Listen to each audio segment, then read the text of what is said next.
For holidays, campaigns, and annual observances, it's a good time to get educated on the subject. There are a number of ways to do that. It's easy to read up on something, learn about history, but what's more rewarding is actually going to a historical site. March is Women's History Month, and there are still a lot of days left on the calendar, so now might be a good time to plan a trip to a Central Florida site with ties to women's history.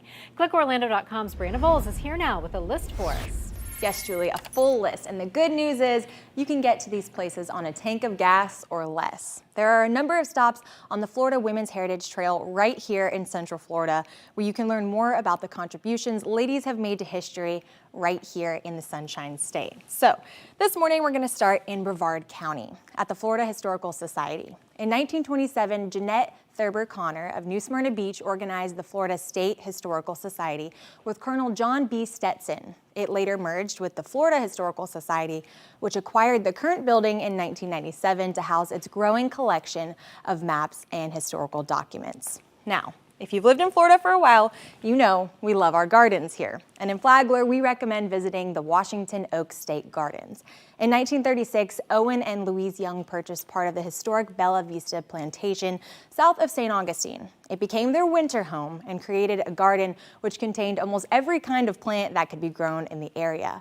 Now, following her husband's death in 1964, Louise donated the property to the state, and their home now serves as the park's interpretive center. Pretty interesting little nugget there.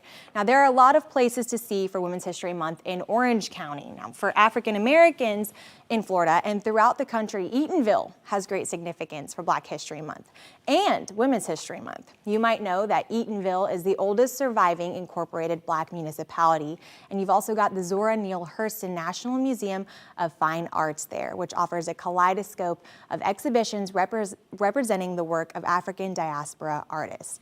And lastly, we're going to take you all the way to Volusia County today, where there is a lot of history there. Looking at this picture, you might recognize it. It's the home of Mary Mcleod Bethune. It's a National Historic Landmark. The daughter of former slaves, Bethune rose to become a noted educator and advisor to presidents. She lived in the home from the 1920s to her death in 1955. The home is now a museum and contains original furnishings. To see our full list of local sites on the Florida Women's Heritage Trail, just head to a special section of our website, clickorlando.com/Women's History Month.